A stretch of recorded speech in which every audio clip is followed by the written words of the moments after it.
kudos to Call Me Bob, developer of Royal High. High has officially left its peak, and it's honestly really sad to see. Everyone on Twitter is continuously talking about it and being sad about how low the player count is for Royal High, and it makes sense. I used to play Royal High religiously, but now every time I get on, I just get bored. There's barely any people to talk to, and everybody's just farming literally in order to buy new items, or there's no time to really enjoy the role-playing mechanics anymore. Another thing that kinda annoyed me is when the new school was released. I was expecting, for it to be fully released, but till this day, it's only like 25% completed. So yeah, I feel like they're lacking content department and the overpriced items, but these are just my opinions. It bores me a lot. I used to love it, but the items are so overpriced, and I genuinely lack motivation as someone with a low attention span. The game lost role players, and a lot of players are very rude from what I've seen. I miss the old versions where people role played and weren't just farming. I used to play with my friends, but we all left for different games. It's 2017, and it's the weekend. You're finally done with elementary school, and it's time to play some Roblox.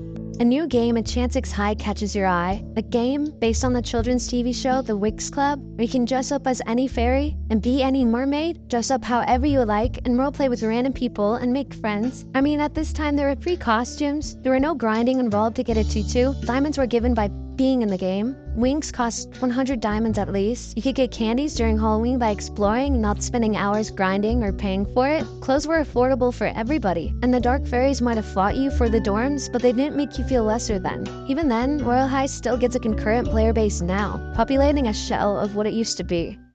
What happened?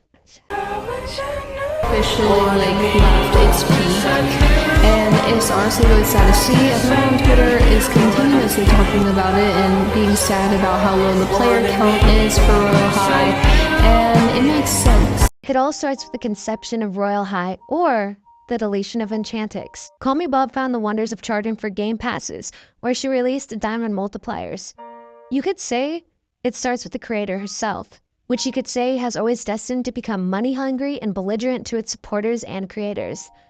Not implying that Call Me Bob is evil, then maybe she's smart in knowing that her player base is currently growing into people with incomes now, or that in our shifting comedy she needs more money? Not that I actually see that being true. Who knows the true in-depth interpersonal journey of having a huge game with passionate players does to a person, especially when the money floodgates open. By introducing multiplier game passes, naturally Royal High started raising prices, but not until later. So establishing that Royal High's root of their dying tree is the conception of Royal High, we can clearly see that the time, the changes, and the general evolution, you could say Royal High has successfully grown with their audience, but I absolutely think they missed the mark big time. Royal High has become such a pretty game.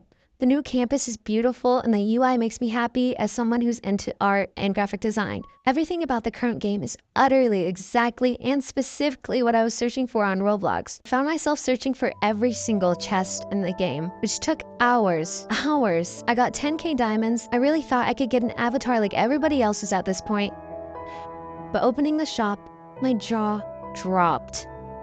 I could only afford wings. I spent hours doing what I thought was the ultimate way to get started on this game. But Royal High smacked me with the reality that I either sacrifice all my free time doing the same repeated tasks over and over, or I give them all my hard-earned cash. And their game passes aren't cheap by any means. They make over 100 bucks per 10 people who have bought the 4-time multiplier game passes, meaning they made millions off of that game pass alone. And that won't even be enough. You will still need to dedicate all of your time to grinding. Even then, you'll probably just end up buying diamonds themselves. Oh, and then you click on somebody's journal and it's fully decorated so beautifully, and they have 900 likes and a halo you never seem to get. Oh, and they have this super adorable decked out locker. And oh, all that customization costs money, by the way. Want to be faster so we can save you a sliver of the overall time you spend grinding? Money, please? Also, please trade me and get scammed. Want more hair colors? Money, please. Want anything to do with this game? Money or time? Please. This is the perfect example of barely missing the mark, and it all comes crashing down.